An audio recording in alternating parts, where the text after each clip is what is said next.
Assalamualaikum. Salam, ya, silakan. Terima kasih. Gimana kabar hari ini? Alhamdulillah baik. Gimana kabarnya? Alhamdulillah baik kami. Kalau boleh tahu perjalanan di sini bagaimana menggunakan sarana transportasi? Masalah Betul. Ada di jalanan gimana suasana turis ya, jalan? alhamdulillah karena weekend sedikit macet. Tapi ya alhamdulillah sih cepat gitu. Perjalanan dari mana? Jadi pada Mungkin di Padang. Ya, ya. Oke baik. Karena kita baru pertama kali ketemu ya. iya. Ada pepatah mengatakan bahwasanya tidak kenal maka sayang. Maka dari itu izinkanlah saya untuk mengenalkan nama saya Muhammad Ali Ahmad. Biasa dipanggil Ahmad. Saya saat ini sedang menempuh pendidikan mahasiswa di Universitas Ahmad Yogyakarta. Kalian kalian sendiri. Nama saya Rita, usia 41 tahun. Bekerja saya hanya sebagai ibu. Tapi sekarang kegiatan rutin hanya sebagai rumah tangga ya. Oh iya, kalau boleh tahu sebelumnya apakah tetehnya ini pernah mengikuti pimpinan muslim enggak? Belum pernah ya. Belum pernah. Sempat mau, cuma ragu gitu, ragu. Karena sebetulnya nanti videonya inilah itulah jadi kayaknya ya udahlah. Akan disebabkan gitu ya. Cuman kemarin lihat terus dengan juga enggak ada di sini. Yang enggak aku bawa adek. Iya, oh iya. Berarti yang teteh takutkan itu bahwasanya di hasil konseling itu video tidak aman seperti disebut luaskan itu ya. Dia takutnya gitu. Kita ya sekali lagi ada yang mau enggak lagi ada seperti itu. Dapatlah informasi yang ini mau ada di sini. Ternyata enggak. Ya, tapi sebelumnya izin saya menjelaskan bahwasanya yang benar-benar orang kami konseling dia itu memiliki asas. Apa asasnya? Dia akan berpegang teguh pada privasi.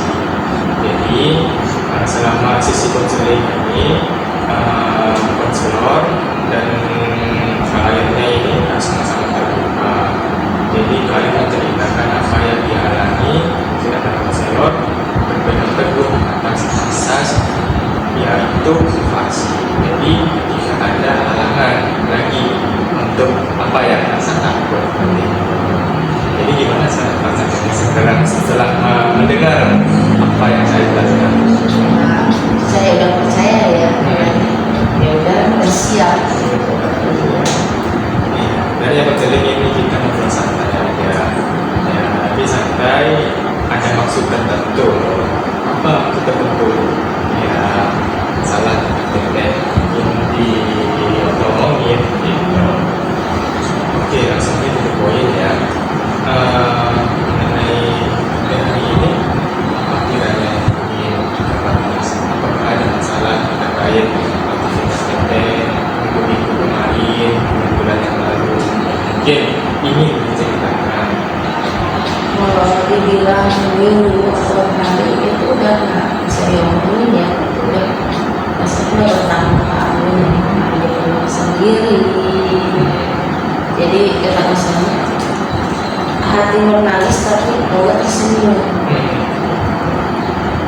Ya, banyak yang ingin kita ceritain, yang ingin kita obrolin juga tentang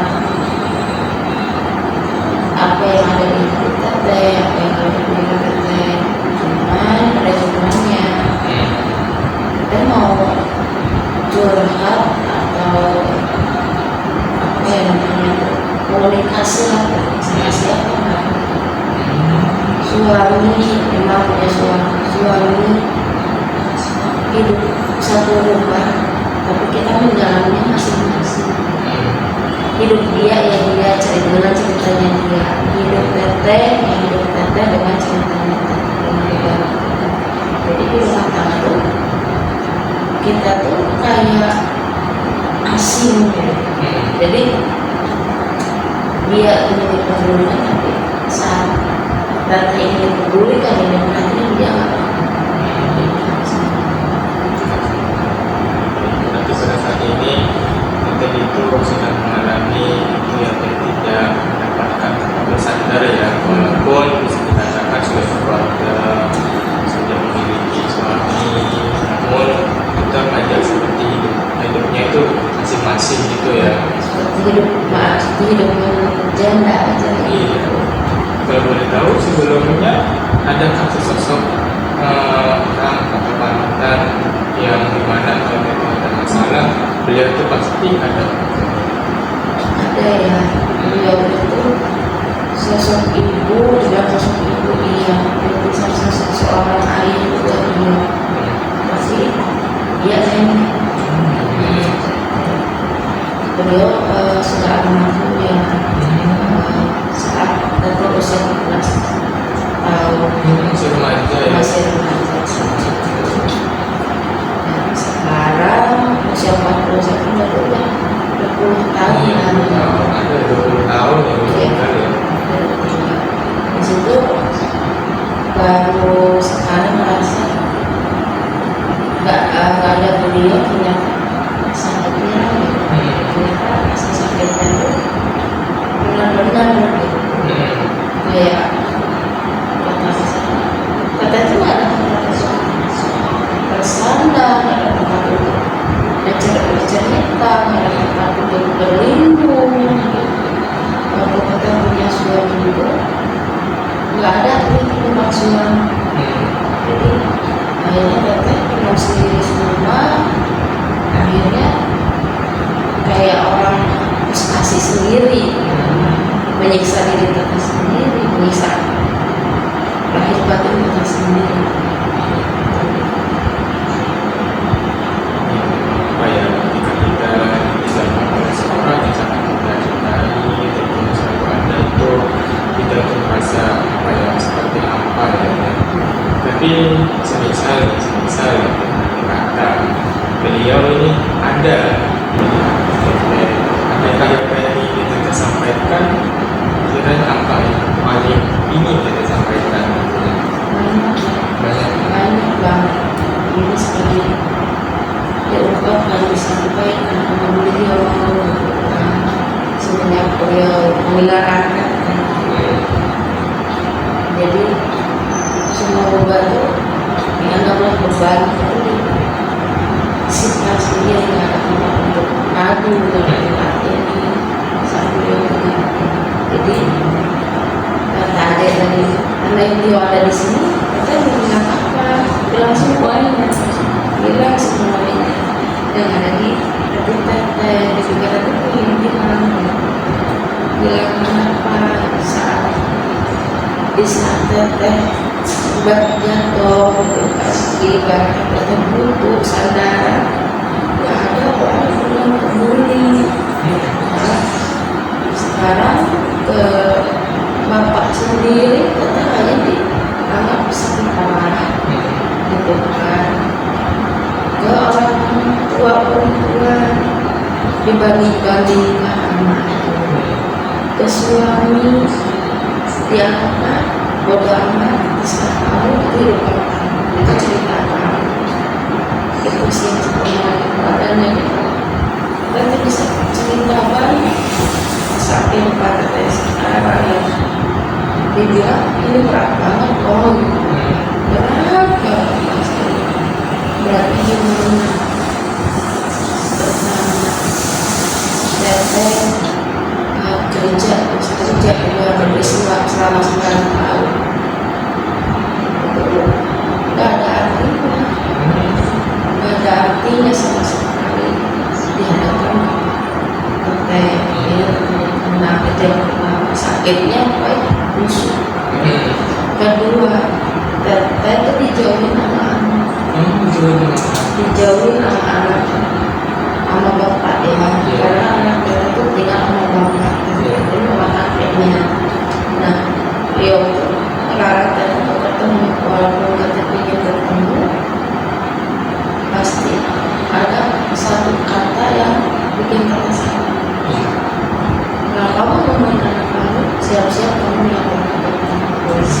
kamu itu Segitunya itu kan sakit ya untuk seorang ibu gitu. Kalau seorang ibu yang ingin ketemu dengan anaknya tapi malah dipersulit seperti itu, sakit rasanya. Jadi kalau ada yang di sini ingin bilang begini, ini loh butuh kamu, bisa nggak gitu, ada 1 jam aja atau 2 jam namanya teteh gitu kan, teteh ingin bicara, teteh ingin ngomong semuanya sama nenek gimana teteh harus menjalani semua ini bilang capek ya teteh tuh lelah. Kenapa saat seperti ini nenek nggak ada di sini?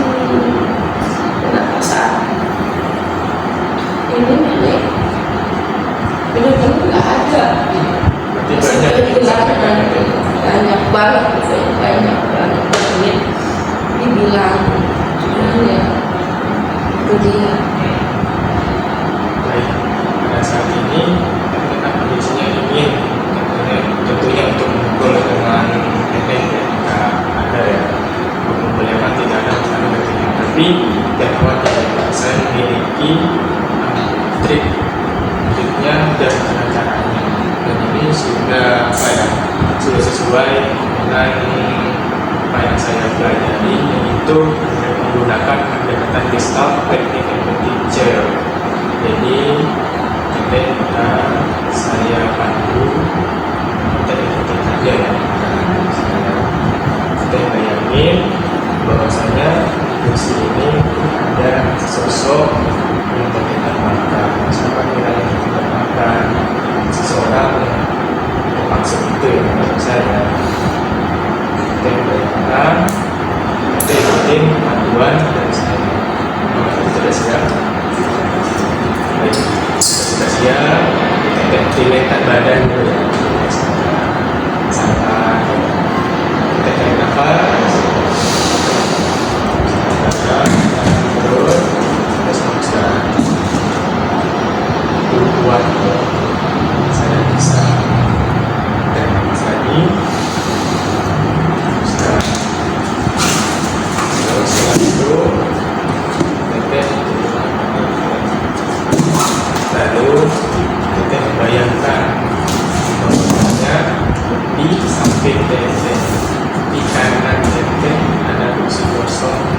Ini sedang hadir sosok yang sangat tidak bersalah, yang ketika tete berada masalah, tete selalu bersandar dan meminta saran kepada beliau, dan beliau pun dengan senang hati dan ikhlas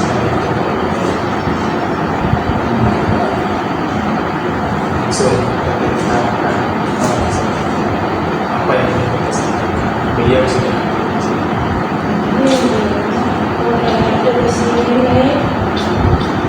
ketemu sakit. Kenapa bisa ini? Di saat itu butuh seseorang, butuh sandaran, butuh teman untuk menghadapi semua ini.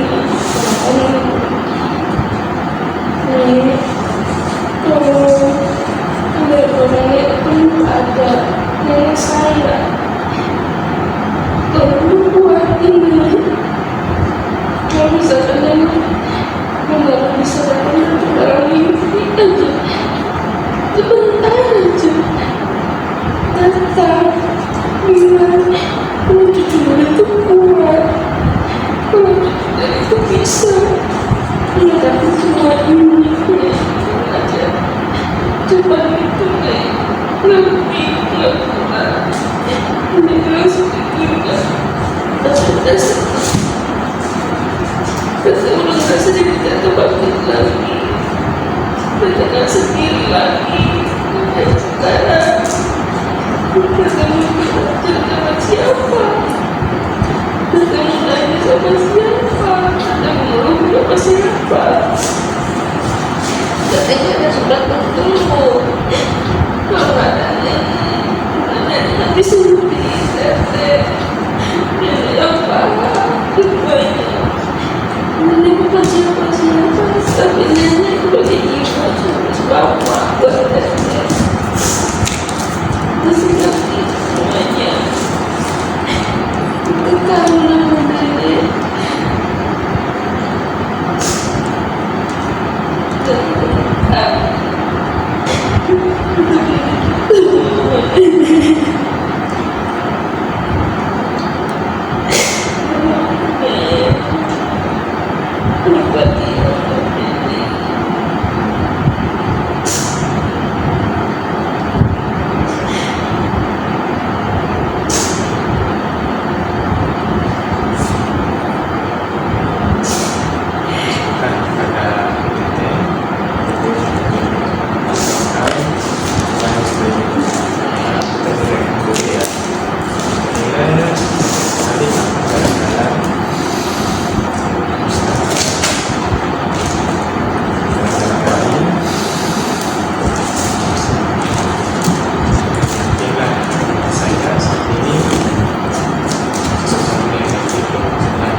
kiranya andai kata memang masih diberikan kehidupan, apa jawabannya? Dia masih selalu bilang, kamu gak boleh nyerah, kamu harus kuat menghadapi semuanya, kamu harus bilang bisa. Jadi itu yang aku bilang, tapi bilang itu, tapi sekarang enggak. Jadi dari tadi ada sangat teteh melakukan apa yang saya ucapkan. Adakah rasa mendatangkan kehadiran beliau? Sebelum ada bilang ini, aku sempat datang ke sini juga, ada juga sempat ngerasain nggak hadir antara mimpi dan mimpi. Surat yang ada di samping teteh dia nakal, tapi dia balik lagi sambil tersenyum. Hanya itu aja. Pada saat teteh melakukan ibadah sholatnya, Iya dah, hanya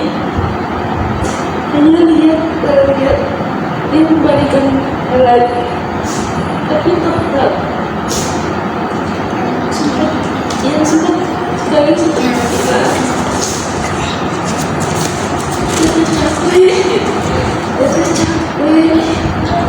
capek,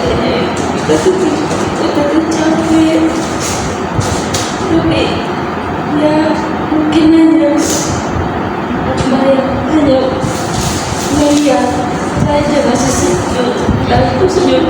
Tiba kamu bilang kamu kata cucu lihat kamu kuat, tapi tidak kuat, udah bikin pasrah, tapi insya Allah berusaha kuat menjalani semua. Saya sudah tahu jawabannya dari nenek, walaupun sudah tidak ada ya. Begitu halnya, jangan apa yang saya lihat, saya pun ada bersama demikian.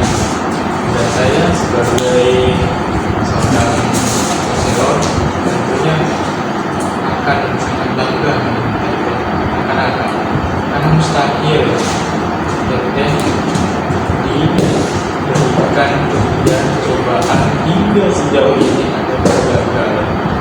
Nenek itu percaya misalnya teteh itu kuat walaupun apa ujian badai yang menghantam teteh. Nenek sangat percaya bahwa teteh adalah perempuan tangguh yang belum pernah ada sosok perempuan yang ada. Jadi itu rasanya kenapa ini percaya sama teteh dan kenapa Tuhan mengembalikan ini lebih cepat. Dan karena teteh tidak punya mampu. Maka dari itu di kedepannya mungkin teteh juga mungkin sependapat dengan saya. Nenek bilang dari saya kalau misalnya kedepannya seperti itu ya masa hidupnya ya dengan gigi yang ompong tentunya ya, dengan tertawa yang khas ya. Dengan omongannya ya. Iya. Kenapa kiranya saya lupa ketika beliau itu bikin kesenangan lagi. Sampai dia turun bandel ya, support aja. Kalau katanya disuruh ngaji, kita namanya ya masih umur 8-9 tahun itu masih bandel-bandelnya mungkin ya. Karena disuruh ngaji, iya, dan dia bilang iya ngaji. Ternyata belok kiri main sama teman-teman. Ketemu itu temennya sama nenek. Nenek itu kalau nenek dulu kan pakai samping ya, budaya. Sampingnya pasti ditarik ke atas, dan ke atas. Tangannya satu lagi bawa gigi satu. Kamu tuh nggak ngaji, ayo sini pulang. Katanya tuh lagi tetep aja ketangkep, ya ketangkep di gendong, kayaknya gendong tuh mau dimanja, ternyata dilempar ke kasur. Udah nangis lah kayak punya nangis karena sakit atau ini. Nggak lama digendong lagi, diajakkan ke warung, disuruh jajan. Disuruh jajan tuh nggak satu atau dua, tapi apa yang saya datang mau tuh ambil semua. Gitu kan. Akhirnya happy lagi gitu kan.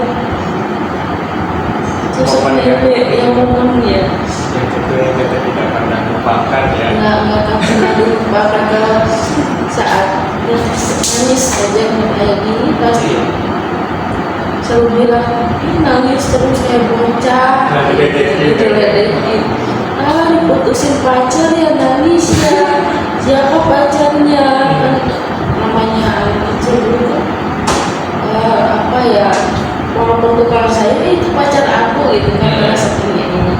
Nah sempat ketika itu nenek bilang ini pacarnya A gitu kan, nggak ada sebut ya.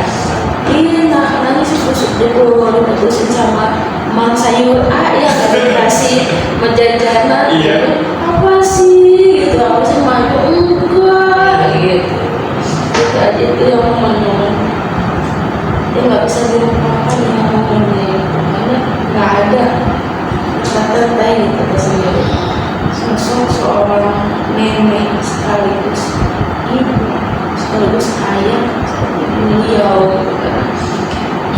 Selama ini jujur aja teteh dari kecil sampai besar aman ini gak dibesarin sama kedua orang tua, karena ya itu dia apa ya, kedua orang tua teteh mungkin udah beda pendapat akhirnya memutuskan jalannya masing-masing.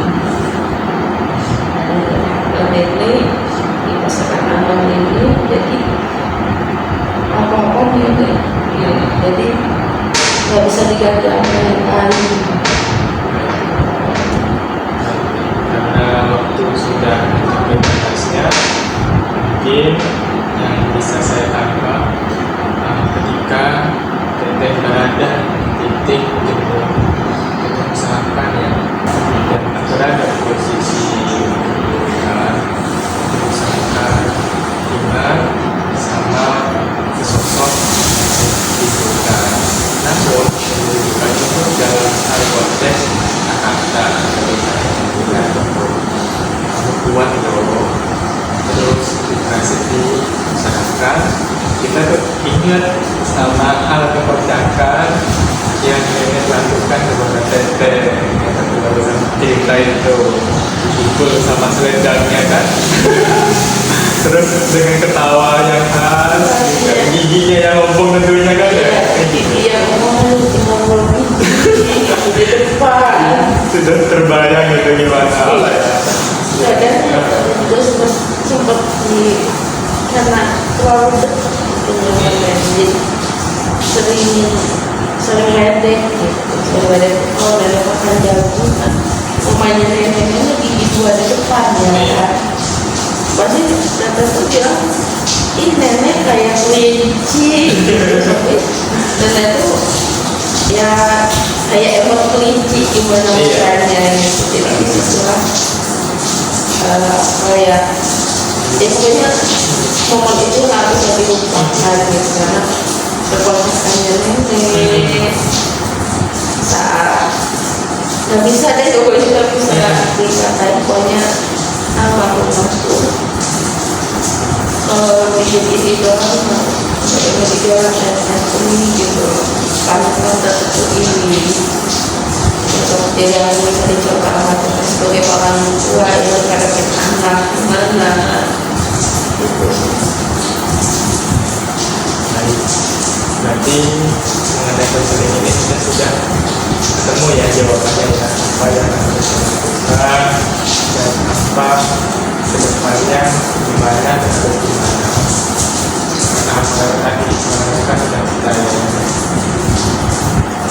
Ini gimana untuk hari ini? Alhamdulillah jadi mendingan.